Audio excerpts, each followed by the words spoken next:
I walked in the place, sat by the bar, all the drinks on me, don't go too far, sitting by the bartender, asked her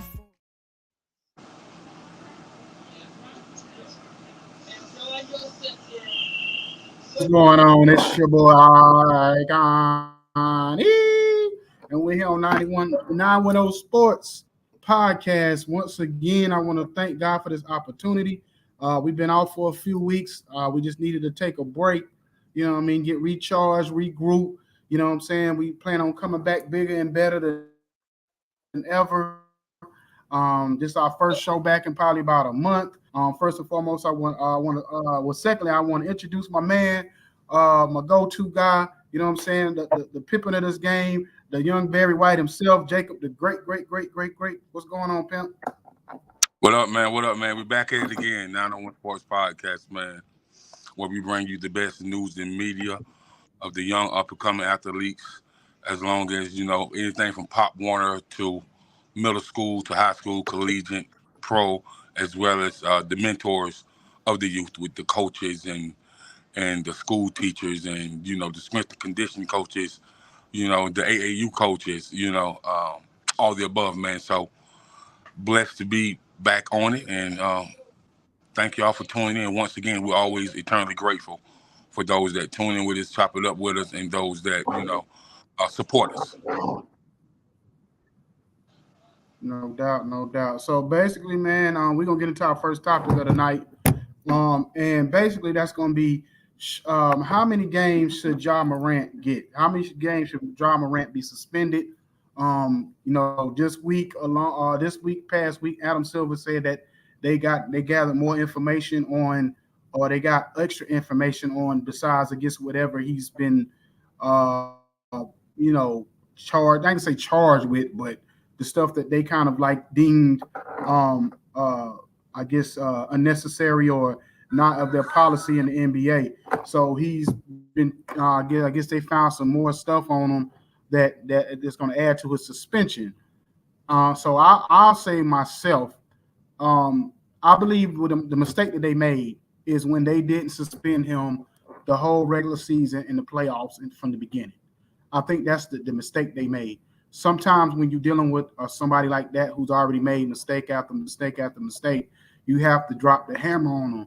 I don't never want to see the young man get thrown out the league for good, but I do believe he should have got the rest of this regular season and the playoffs this year, and then maybe that would have stopped him to deter him from doing what he did. But the kind of thing that they did, they gave him the 8 games. He said he went to some kind of program for I don't know what, I think it was like 8 days or 10 days or something, which is not a real rehab. Anybody that's been through rehab will tell you that's not enough time to rehab from anything. So I think it's like even when you try to stop eating something, I think it takes like 21 days for you to stop to get over something. When you trying, like, if you're trying to stop eating a certain food, or if you start trying to stop drinking or doing certain things, it takes a certain amount of time for you to actually say that you over something. And for him to say, oh, they only give him 8 games, and the 8 games they gave him was irrelevant. Memphis was already locked into the playoffs. They was already good. So he came back. It was almost like suspending a police officer and suspending him with no pay. I mean, with pay with leave or something. So how are you suspending if I'm basically on a paid vacation for a crime or something I committed? And I think that's kind of what they did with Ja, and it wasn't enough for him to say that I lost my career or I'm losing something over this. So what you think, Jacob? What's your opinion on the whole thing? I think they gave Ja a pat on the back, and I think with that being said, man, I think that they should have suspended him, as you said, for the rest of this year. And so you find more evidence, they need to know about. So I think he should spend be at least half of the year without pay. Mm-hmm. So you think he should get half the year without pay? Yeah. Okay, I kind of agree with you. I do think he should get about 41 games going into next season. I think for them to get a real, give him a real true understanding of what he's done wrong. I don't think 20 games or 25 games is enough because first of all, let's just say they suspend them 20, 25 games. And at the end of that 25 games, let's just say their record is 15-10. What he comes back and plays the rest of the season, it's not going to really hurt anything because the team is going to still be in contention to make a run. But if he give them at least half the season of 41 games, then I feel like if they end up losing, then it hurts him and it hurts the team, and then it maybe make him wake up to say, "Oh wow, I hurt my team, and now we're not in the playoffs. Now we gotta fight and crawl, sort of like how the Lakers did after the playoff after the All-Star break when they had to fight to get in contention. Memphis will be in the same boat, if not worse, if John Morant is not there, and depending on how everybody else meshes together. Yeah, in the past they were able to win some games without him, but their team is going to probably look a little bit different than it is past year. Now I did see something that he may be trying to trade for Kuzma. So that could be a situation if they trade for Kuzma to replace Dylan Brooks. Maybe they foresee what's coming and they trying to get another scorer on the team to help out. So they probably know what's about to come down. So. Man, who even care about Dylan Brooks? What? Dylan who? You're right. Man, but I'm saying they need somebody score-wise to replace him. Dylan Brooks is nonfactor.com.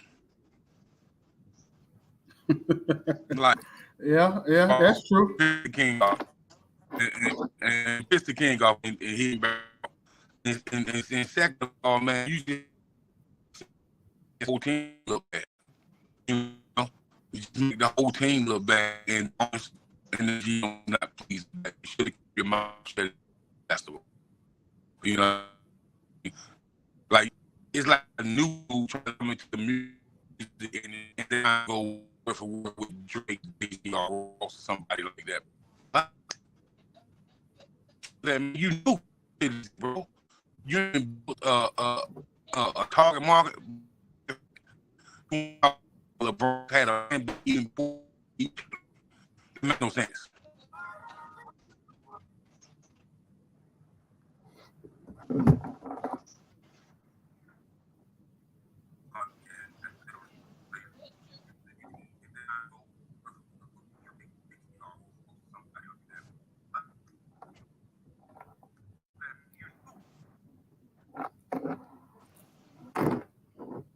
Did you hear me, brother?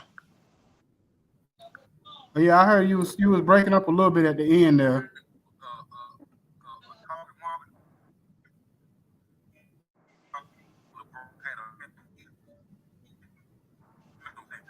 I said that Dylan Brooks should have been trying to create a target market audience, before you try to talk trash to a king, to a legend, somebody who's going to be top 3 of all time, and somebody who had a contract for $90 million even before he stepped on the NBA floor. So he already had a fan base through high school, a global fan base. And you want to talk trash to this man? Like, Dylan, we don't know you, man. We don't know you. Mm-hmm. Mm-hmm. Yeah. You're right. I'm just saying from the standpoint that Dylan Brooks is irrelevant to the situation. I just believe that the Memphis noticed about what's about to come down as far as with John Morant. That's why they might be trying to trade for Kuzma, because they talking about trading Brandon Clark and somebody else for a first round pick for Kuzma, because they probably know they're gonna need another scorer out while he's gone, because you just can't depend on Jaren Jackson and the rest of them guys to score for you. You know what I'm saying? Especially if he's gone for half a season. You know what I'm saying? So you're gonna need another player like a Kuzma who can give you 25 or 30 on any given night. You know what I mean? So I think that's maybe why they may be thinking about doing it or whatever. But yeah, that's what I feel like should happen. But moving on. Next topic is the Joker, the best player in the NBA. Hey, no, no, And no, no. okay. So why you feel like he is not the best player in the NBA? I don't feel like he's been young. I don't feel like he's better than an always healthy young. I don't.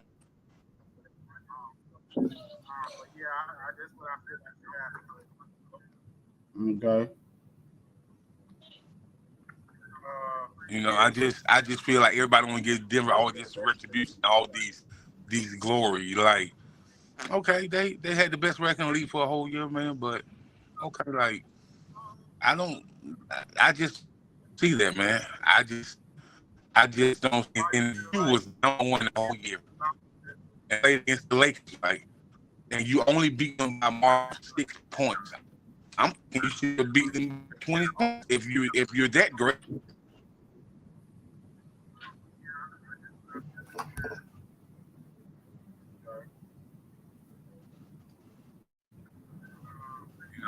I just feel like everybody want to get Denver all this retribution, all these Well, I mean, I would say I don't think it's just about you know Denver getting. I just watch him play, and to me, Joker makes the game easy for everybody on the court. You know what I'm saying? He reminds me, like, he just reminds me a lot of a big man, like in a LeBron type situation of as far as the passing part of it goes, and just being able to understand the game and understand how to get everybody involved. He got some of these guys looking like they like the next coming of Steph and Clay out there, the way they shooting threes. Michael Porter hasn't played this great of basketball his whole career. You know what I mean? Aaron Gordon looks like, look down there looking like Karl Malone in the post. You know what I'm saying? The way he, moving around. So I just feel like Giannis is great. Don't get me wrong. I will put Giannis and Joker right there, 1 and 2. But I feel like right now, to me, only thing that Giannis has over Joker right now is I would believe the defensive side of the ball. That's the one thing he does have over Joker. Joker just kind of stand in the middle and use his big body to kind of like defend the goal, but he's not really active on the defensive end. You know what I'm saying? He's not that type of player. But that's the only reason why we put Giannis above him, because of the defensive side of the ball. But he can shoot free throws, he can shoot threes. You know what I'm saying? You can leave Giannis wide open. You can't leave I don't care Joker nothing. wide open. You got to play his ball. I don't care Huh? nothing about. I don't care about nothing about a dude 6'11" shooting a 3-point, man. Like I don't really care about that, bro. I came up in the old school tradition, man. You look ridiculous shooting a 3-point at 6'11". I don't care about that, bro. Get get your ass down on the block, rebound, post somebody up. You use your pivot foot, drop step. Like, bring that shit back to the Kevin McHale type days, where you had to be tough to play inside, man. All these dudes 6'11", 7 foot shooting threes, man. Go to and jump some rope or something, man. That's ridiculous.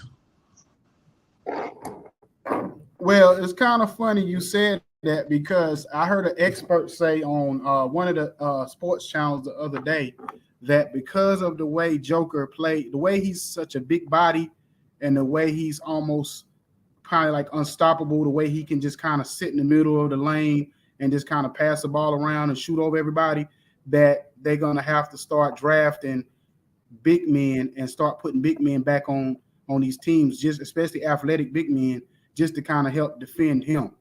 So just say, for argument's sake, I'm just using this for example. Let's just, because that's the one first person come to my mind. Let's just say Armando Bacot from North Carolina. He's your typical big man. He posts you up, he defends, but he's a big body. He's 6'10". He can at least make life a little bit uncomfortable, especially if he gets strong in the NBA for a Joker. You know what I'm saying? He's right there as far as height wise and girth wise. He's kind of right there with him. So he can make life a little uncomfortable, especially if he continues to build and learn the game or whatever. So players like him may finally find a place back in the NBA because of a big man like him. And even Giannis, most people can't defend Giannis. So you need another big. You need an athletic big man that can defend Giannis. And be Joel Embiid, same thing. You need an athletic big man that can defend these players if you want to actually try to call yourself winning a championship. As good as AD what it is, and he played pretty good throughout the playoffs. He had a couple of missed ghost games, but he couldn't even defend him because he's not big enough. So you need somebody, players that's athletic with girth to defend against. AD need to go back to the weight room, bro. It ain't that he ain't big enough. He's not strong enough. It's a he difference. Ain't going back. He ain't going back. He ain't going back. He need to go like him.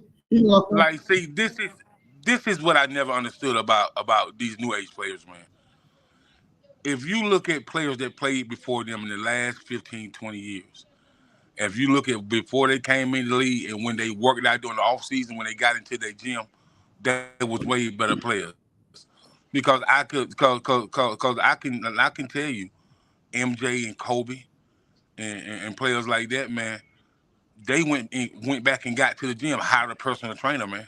And LeBron has always had a personal trainer. Mm-hmm. So if people that great had a personal trainer, like, I just don't understand, man. These guys, man, they want to party and bullshit in the off season, man, and not work out and not become better. It's just like Rudy Gobert. You've been the same player since you came into the league. Nothing has got better about you, man, except that you grew a goatee or something. Like, you ain't nothing better about him, man. Mm-hmm. Like, and for them to give Rudy Gobert that much money, they crazy, bro. Ain't no way. Mm-hmm. You're right. I agree. I mean, but a player like AD, he's what, 29, going on 29 now. AD ain't gonna really change what he is. AD gonna be probably out the league within the next 3-4 years because he gonna be past his prime. And whether he win another championship or not, he's gonna fade to black probably in the next. He's gonna be a DeAndre Jordan in the next 3-4 years, where he just gonna be another player. You know what I'm saying? Because he pretty much, if you look at AD now, he's pretty much at his peak already. So he really pretty much primed out or peaked out or whatever. So AD not gonna get better. He may cruise for the next 3-4 years where he at now. But by the time he's 33, 34 years old, he gonna be ready to retire. You know what I mean? Or whatever. So, because I don't see him becoming a 6-man and coming off the bench and doing like a lot of these players. He's gonna be one of those type of players that once he get pushed to the bench, he's gonna probably go ahead and retire. You know what I mean? So that's what I see with that. So anyway, the next topic going into, should the king retire? Now, my opinion on it is when everything first went down and he was at the podium, he talked about retiring. Well, I said it before that. I said, watch him throughout the playoffs, and I know he got the bad foot and whatever, you know what I mean? So I think that did hinder him. He never made excuses. He played through it. So, but I do feel like he has nothing else left to prove. Whether you think he's the GOAT, the second GOAT, whatever you want to call it, 5th down the line, 10th down the line, it's not going to change nobody's opinion. Wherever you see LeBron, you see LeBron. So at this point, I would say I don't want to see him go out like Michael Jordan. I don't want to see him go out like Kobe. I don't want to see him looking like Karl Malone and Charles Barkley and Shaq and all them at the end, Dwayne Wade. I'd rather see him go out like he is now, where he kind of still considered a top 10 player and go out the way he is now. Now, is he probably going to retire? No. I think when recently Rich Paul said that he said when they asked him, is he going to retire? He said, we'll see. I think at this point, it's a power play to see what the Lakers are going to do, to see if the Lakers are actually going to make a move and not do like they did last year and wait until the last minute to start making all these moves. I don't think LeBron wants to go into his 21st season for the Lakers to sit back and say, well, we're going to wait until the trade deadline to see what we're going to do, and then waste all his time and energy over the first half of the season to, because I think that kind of played into his injury too, because he should not be in his 20th season playing 38, 39 minutes. LeBron should be playing no more than 32 minutes a night at this point. You know what I mean? His players that's younger than him don't play that many minutes. So way younger than him. So that's why I feel like it's going. I think that's really what's going on. Okay. Well, time. Do I think that they need some help? He got to play 40 minutes. Do I think if you continue to play 40 minutes, I do. You've been doing this since you was 8, 9 years old, bro. 30 years old. That's a hell of a long time for anybody to do anything. And it's a lot of wear and tear on your body, man. So it's no way that he should have to do all that he did this past year, man. You know, so if they don't wake up and get him some form of help, you know, and you know, and if he don't pull these younger players to the side that he got on the team and tell them, man, let me train you, let me get you under my regiment, let me get you prepared so you can get off. You know what I mean? Like, is he coaching them? Will they listen to him? You know, that plays a factor in everything, man. Yeah, you're right. So, because when he was back before, you know, he would work out with Chris Bosh, Dwayne Wade, certain players in the off season. As soon as they would get on the team, soon as he would get on a team with certain players, you know, he would work out with them in LA. And this was when he was in Miami and when he was in Cleveland. He would meet all these players in LA in the summertime and work out with players that he knew was going on his team, Mike Miller and you know what I'm saying, Kyle Korver. All these guys would meet him in LA and work out with him. So when the season came around, they was in tip-top shape and they would go in understanding what they needed to do. Like when he first, that people was like, oh, when he first got with AD, the chemistry, the chemistry was already there within the first month of the season. And I was like, that's because him and AD worked out, you know what I'm saying, before when AD first signed. He worked out over the summer with LeBron. So by the time they got on the court for real games, the chemistry was already there. That doesn't just happen overnight. That doesn't happen just because LeBron IQ is so high. Yeah, it happens because these players, certain players, when you dedicate yourself to work out in the off season, it's just like with Aaron Rodgers. Aaron Rodgers struggled with his wide receivers because he didn't work out with them last summer, or you know what I'm saying, over the summer. So when they went into the season, it took 6, 7, 8 games for them to get it together because he didn't work out with these rookies. He didn't have Devontae Adams. So and certain players in the beginning of the season. So it took some time. So that doesn't happen by accident. That happens from preparation and getting yourself together. So that's how I feel that's all about. You know what I'm saying? So you still there? So waiting for him to come back. Maybe he had to fall off for a second. Maybe he fell off.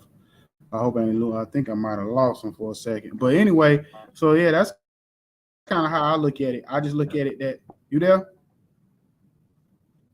Yeah, I mean, but yeah, that's how I kind of look at it. I kind of look at it as a okay. So I know you want to get into some NFL or whatever because you've been talking to me about some NFL this past week. So what's your NFL topic? With the NFL, man, what do you think, man? Saquon Barkley behind you. And they gave Daniel Jones a deal before they gave Saquon, and he only had really one great year. The first year was mediocre. So, but now they pay him $40 million a year. Do you think that's a slap in Saquon Barkley's face?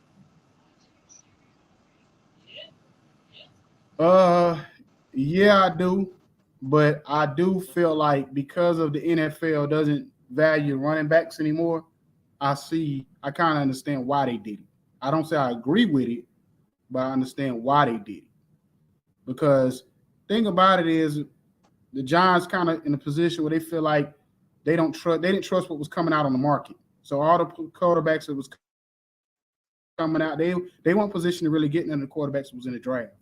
I'm saying because they won so many games. So they kind of had to roll the dice on Daniel Jones. So and they kind of had to pay him market value to kind of keep him around. But the deal isn't really for that long. What is it? 3-year deal? Or so within like 2 years they can actually cut him if they wanted to after 2 years, I think it is.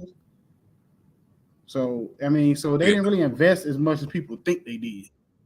You know what I mean? So you know how the NFL works. It's like you get a 4 or 5 year deal, but after 2 years, 2-3 years, you can cut a player.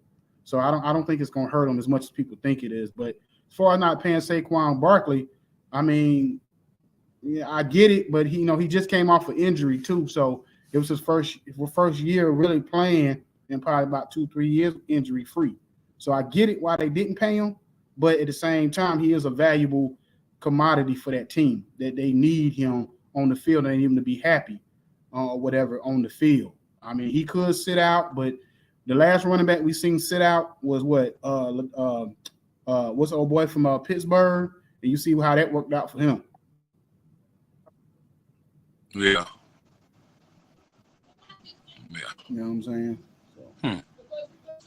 So, moving right along, man.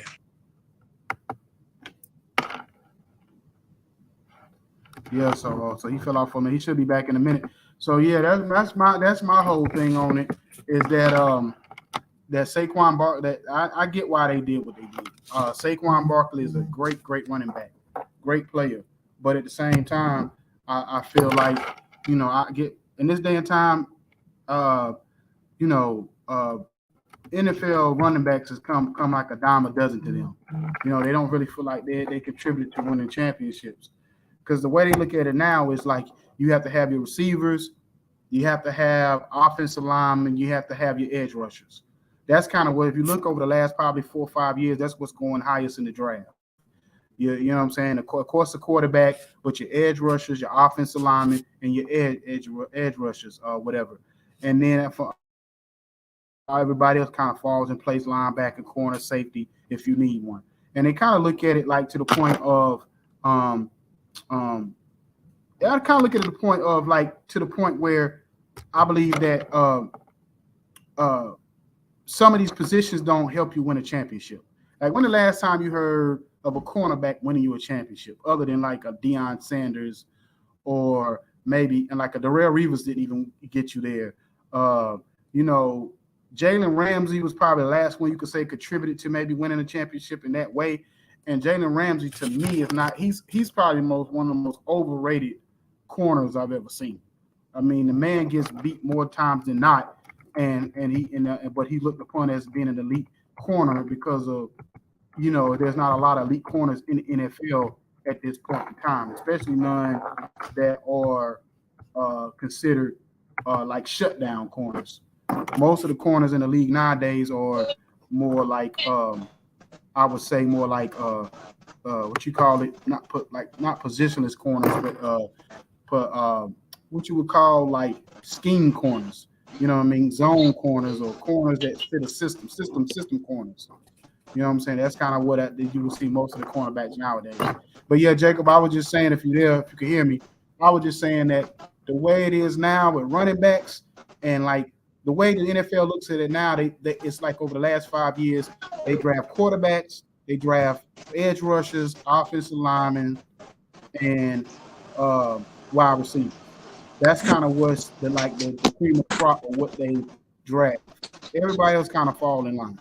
You know what I mean? So I think that's kind of how the NFL, especially now to the fact that everybody likes to throw the ball all over the lot.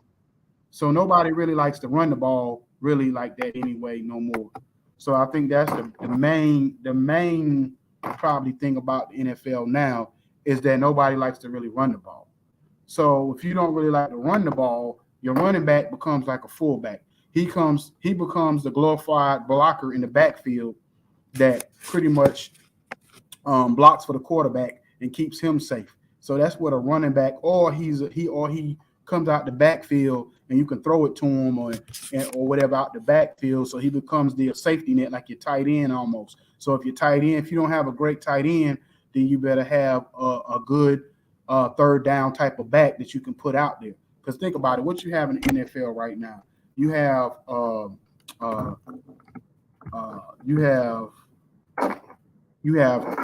Derrick Henry in Tennessee. You have Saquon Barkley in New York. You have with Tony Pollard, he's a third down back. But I'm just saying backs that kind of like you could put down almost out there on every play and run them out. You don't really have a lot of those type of running backs in the NFL anymore, or whatever. You don't have a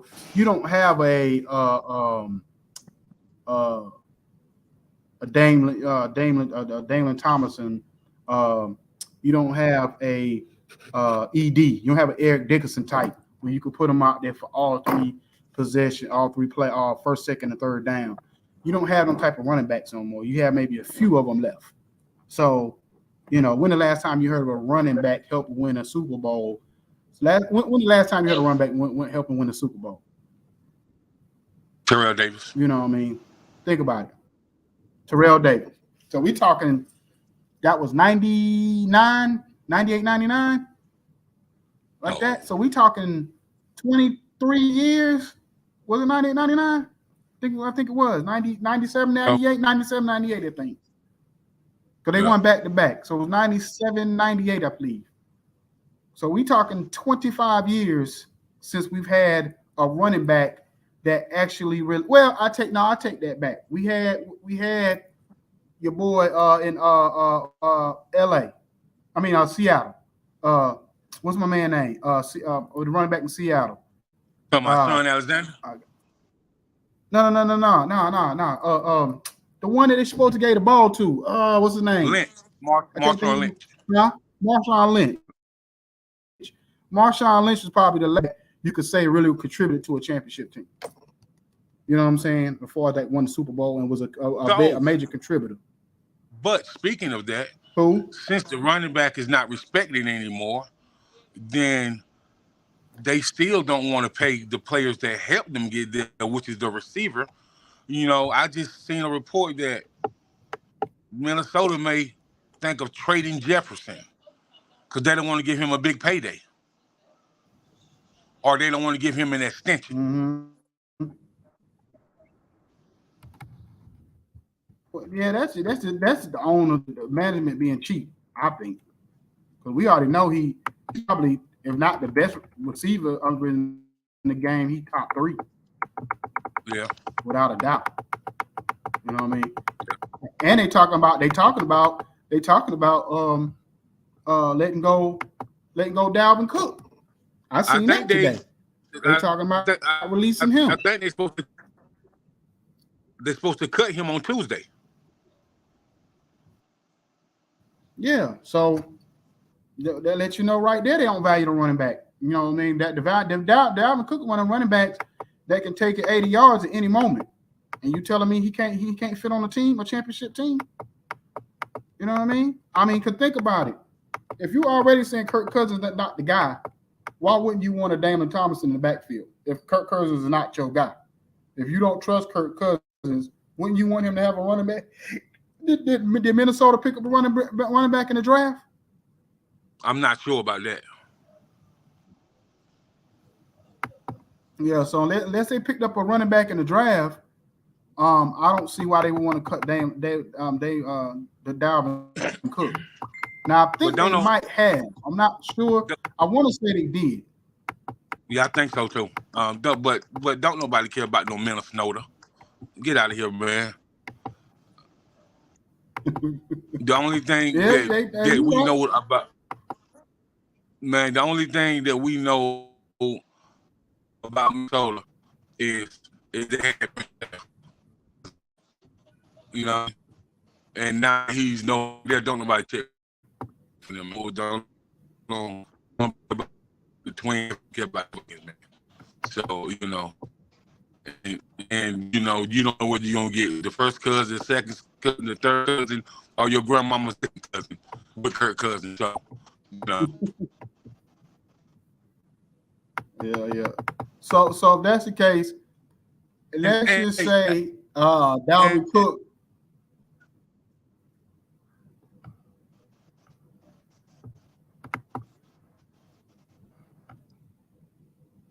You might catch him over there with Jerry in Jerry's world.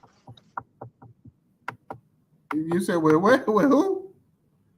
Yeah, because so let's just say if I was gonna say to him, let's just say if Dalvin Cook went to Buffalo, if he went to the Buffalo Bills, now I know my counterpart Jacob doesn't really care for it. He don't really care for he don't really care for Josh Allen. You know what I mean? Everybody say Josh Allen's the second coming to whoever, but he doesn't really care for Josh Allen. So if you put a Dalvin Cook in the backfield, because to me that's the only thing I think Buffalo is missing is a running back. I think if Buffalo had a running back, a real running back that could really is like be dangerous. I think Buffalo could actually do something. I think that's the only thing they really missing. You know what I Buffalo is mean? So cursed. Stop, bro. Stop, bro. they are. That's Bills, true. Pills. That's true. But think about it though. But think about it. When they went to the Super Bowl, who was they running back? Who was they running back when they went to the Super Bowl? Thurman Thomas. They had all right. So Thurman Thomas and Dalvin Cook is an explosive running back like a Thurman Thomas, right? He could take it 80 anytime. So right. And then they got wide receivers. You know what I mean? They talking about it might even be a situation where they might end up with D Hop. If they end up with D Hop and Dalvin Cook, boy. You know what I'm saying? You had to take your glasses off on that one. I heard that D Hop might end up with Watson again. Yeah, I heard that too. That would be a good look for them though. They had a lot of chemistry. They had a lot of chemistry. I think it would help both their career out if he ended up back with Deshaun Watson. I don't think he should have ever got traded. Deshaun Watson was mad. He was mad as hell when he got traded. So I think Deshaun Watson probably on the phone with him now, like, bro. And that's when it all play with me, dog. I get you back where you need to be. Right, and that's when it all blew up because they played at Clemson together, bro. Yeah. So that's why I said I think I would almost be surprised if he don't go. If he go. He said, and I heard him say something about going back to Houston. I'm like, nah, bro, don't do that to yourself. Please don't do that to yourself. You know what I'm saying? Go. I know you might want the money. They might give you the bread, but nah, go play with D Watson. You know what I'm saying? Get that chemistry back and go play with him again. You know what I'm saying? So he's still young. You still kind of got some years left under you. Go back and play with him. Yeah, true. True indeed. Oh man. So before we get out of here, let's talk about some of the NBA coaching hires. We got Nick Nurse in Philly. We got Monty Williams in Detroit. Where Monty Williams go? He went to Houston. Detroit. Yeah. We got Udoka in Houston. So what team do you feel like he's gonna make the biggest difference for the team? Houston.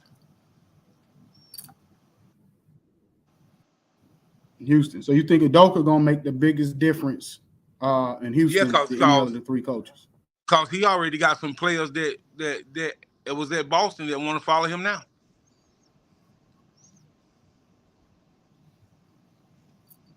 So would it be? So would it be?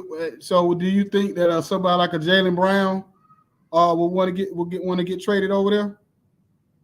I think Jaylen Brown will go over there. I think Williams will go over there, and I think the light skinned dude that wear the headband with the big ass forehead that be shooting 3 points to go over there too. I can't think his name. You talking about Derek White? Yeah, bro. Hey, no. Why you talking though? That doggone Malcolm Brogdon, man, he looked like somebody old granddad. He looked like somebody granddaddy back in the day when you would see him with the zoot suit on, with the fedora back in the day, like in the 20s. Mm-hmm. And you know what I'm saying, going to one of them, or the 40s back going to one of them parties where, you know what I'm saying, where they wear the suits and the ladies wear the dresses. That's what Malcolm Brogdon like in the face. He like if you were looking at an old picture of your granddad. I said, "Hey, granddad, you look young right here. You look nice looking." You know what I'm saying, or something. That's how that Michael Brogdon got that old young face. You know what I'm saying? Every time I think about it, I'm like, what if you remind somebody granddaddy back in the day? Boy, they look old. You know These players. All them dudes got them old. Marcus Smart look old too, boy. He like every time I see Marcus Smart, he reminds me of Mason Gray. I try to fall, but I stumble. I tell you, boy, Boston might got the oldest looking, crazy looking players I ever seen. And you're right about Derek White. Derek White like an alien in the face, especially when he got to take that headband off and all you can see is that forehead. I said, boy, I thought LeBron and KD were bad, but when you look at Derek White, that joker like he got a fifth head, boy. You like, Derek White got a forehead, he got a fifth head, boy. That he have a hairline that far back. Boy, if he had, but you get your concussion. His hard hairline like somebody messed his. Yeah, man. But yeah, I feel you though. I think you talking about Grant Williams, right? Like Grant Williams and Jaylen Brown might want to end up going over to Houston with Udoka. That would be something because I know they were saying that Houston want to trade Jalen Green.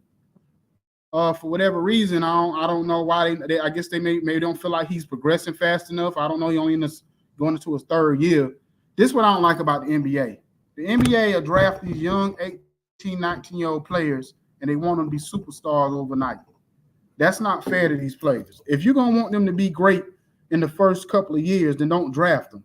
You know what I'm saying? Like, if you go back to the NBA back in the day with the Patrick Ewings and Akeem Olajuwons, even Michael Jordan, Charles Barkley, all these guys played 3-4 years in the league.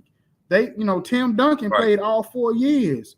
So these players came in, they was 21, 22 years old. So they was close to being grown men. If you look at most of these young guys, they come in looking like they still like in high school. They 150 pounds soaking wet, you know what I'm saying, with bricks in their pocket. So they're not really ready to really play on the NBA level to the elite level that you want them to play. Yeah, they can maybe give you 20, 30, 25 points a night, but what's that off of? Off of 7 of 25 shooting the ball most nights. You know what I'm saying? Field goal percentage low. You know what I'm saying? They probably get in foul trouble for most games. You know what I mean? Because they're not defending nobody. That's why most of the teams like a Houston is sorry. Yeah, they got talent, but are they good enough to stay in front of a Steph Curry and a Dame Lillard and a this one and that one and going at a Giannis and all these guys? No. So they're gonna get beat up every night and they're gonna lose games because they can't stop nobody. You know what I mean? So I just think it's unfair to these NBA guys to ask these young guys to be great just because they're number 1 draft pick or top 5 pick. They want to be great in 2 or 3 years. You know what I mean? It took most of these players years to develop to be great. It take 5-6 years for these guys to really get to where they're going to be as far as being greatness. You know what I mean? Or whatever. And then they have to have they need the veterans. They need a veteran presence. And most of these young teams don't have veterans because the veterans don't want to play on young teams. They want to go somewhere where they can try to fight for a championship. So you don't have like when Charles Barkley said he went to Philly and he had Moses Malone and Dr. J. You know what I mean? You don't have those type of players on these young teams. You know what I mean? So, and then if I'm 34, 35 years old, do I want to be hanging around with 19-year-olds all day long?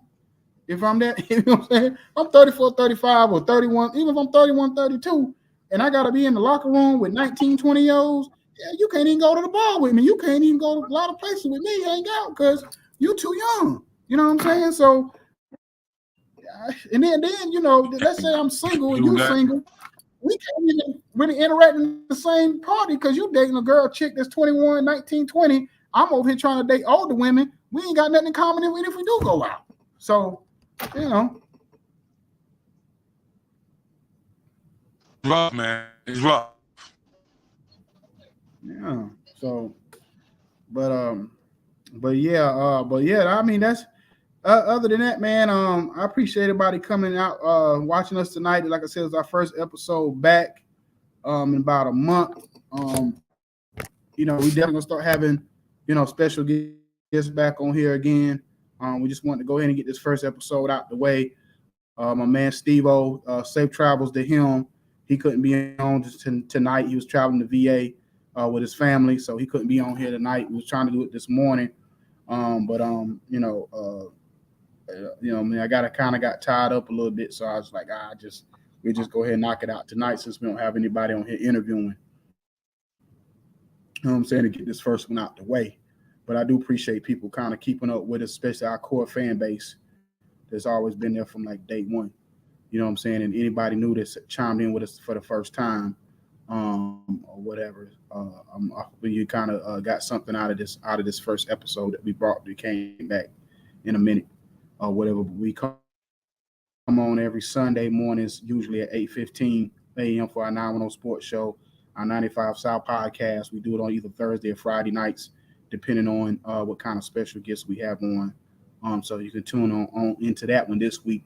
This week coming up, we definitely got some guests on our 95 South podcast show that y'all going to definitely enjoy watching coming up.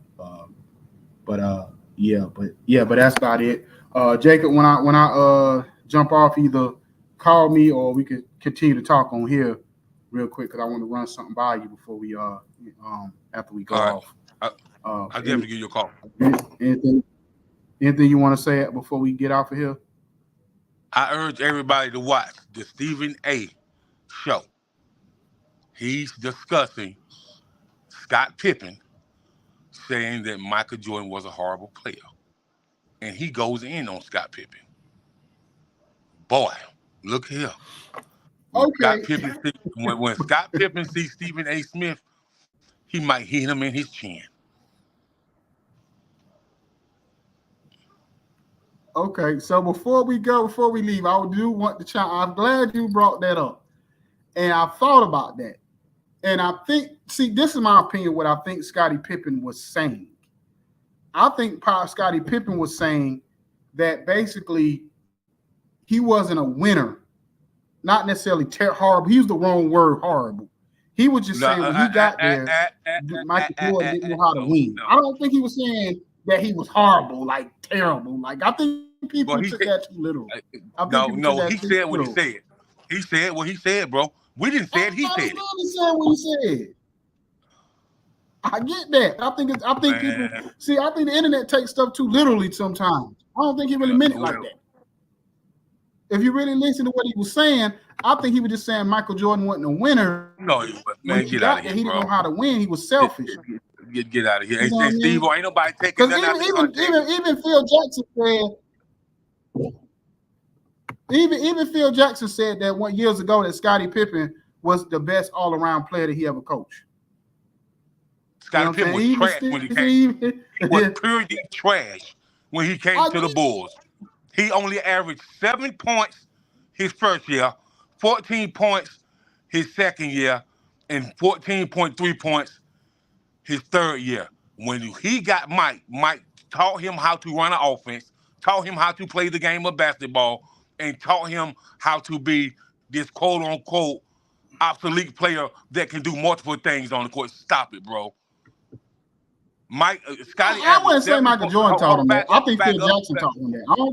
I don't think Michael Jordan taught him to run on offense. Phil Jackson had to teach Michael Jordan how to run on offense. Steve-O. Because Michael Jordan was out there just freelancing. Steve-O, what you like? 21 still in baby white? You don't know about Pippen and Jordan, bro. So stop it, man. Like you was still playing with Donald Duck then.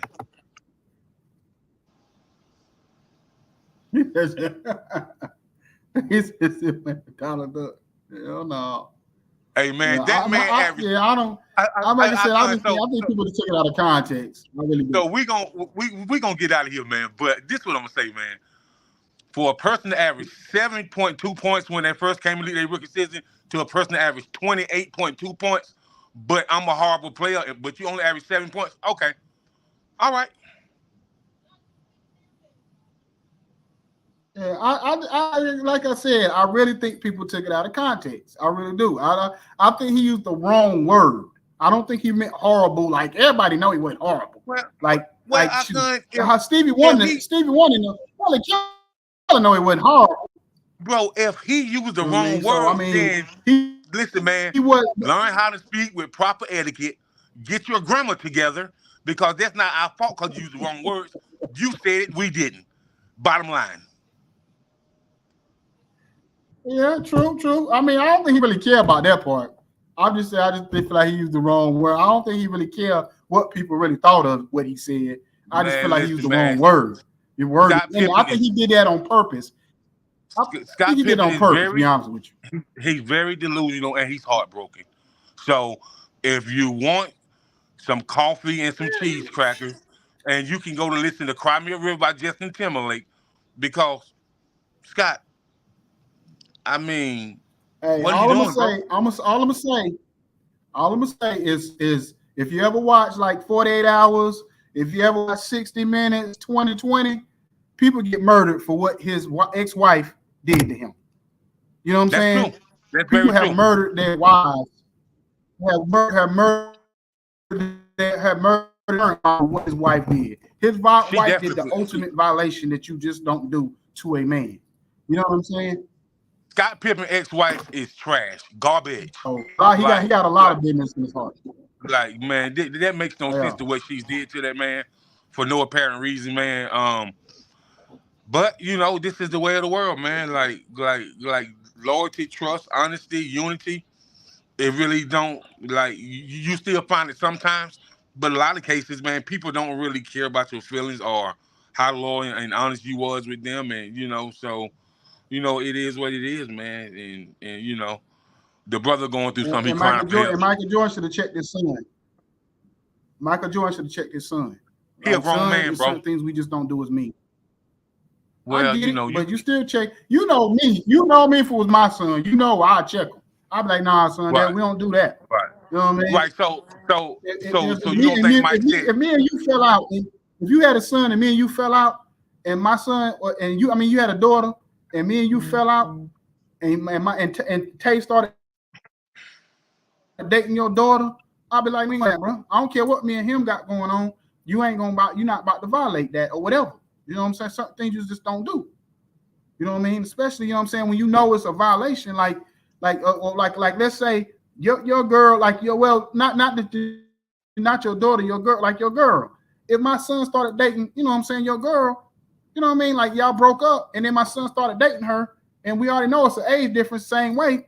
I'd be like, nah, bro, what son, what you doing? All these women in the world, and you dating my, you know what I'm saying, dude I used to rock with, girl. Like, we was brothers at one time, and you go, nah, that's certain thing, if you can't, you come to me like, bro, you better get your son now. they was, you know what was I'm they saying? brothers he at one wrong. time, or was they brothers, or they was only teammates? Same thing, teammates, co-workers, But family members, like some things you just don't do. You I know see that, what you're bro. going for, You man. know that. Michael Jordan's son, being You that you know Michael that. Jordan's son, like you can that. have somebody that look way better than her. So yeah, I can see your point, bro. Like, it's too many women, like, and women outnumber men. So it's like, why would you do that? For real, for real. Well, I'm gonna say this last point, and we're gonna get out of here. I remember high school. My high school class, we was real tight knit. We had a tight knit high school class. We still close to this day. Everybody cool to this day. But I remember we had two guys. They was kind of like best friends in high school, and one of them violated and started trying to holler at the other dude's girl. And the dude whooped his ass in front of the whole school. You know, everybody looking like, why they fight? You know what I'm saying? And then we realized what it was over a girl that basically that we all grew up together, classmates, the whole nine. You know that's that man girl. You know what I'm saying? Why you trying to holler at his girl? You know that's his girl. You know what I'm saying? Whatever. Like, there's certain things you like I could say it was some chick he was just dealing with, but everybody in the whole school that they had been dating most of the whole school year. I think maybe they might have been dating for like 2-3 years. But and then, you know what I'm saying, he violated. So yeah, yeah, but guess what? You're absolutely right. You're absolutely right. But guess what? It's something in society called no loyalty. And we are in 2023. People do this every day, all day. They don't have they do not follow any code of conduct. There's no code of conduct anymore. And so, what happened, and that's why people begin the brakes beat off them, because they don't follow any code of conduct. Yep, you're true. You're right. But anyway, man, we're gonna get out of here, man. Everybody have a blessed week, and we'll see y'all sometime later on this week. Y'all see our ugly faces. But anyway, y'all have a blessed week. Peace. I walked in the place, sat by the bar, all the drinks on me, don't go too far, sitting by the bartender, asked her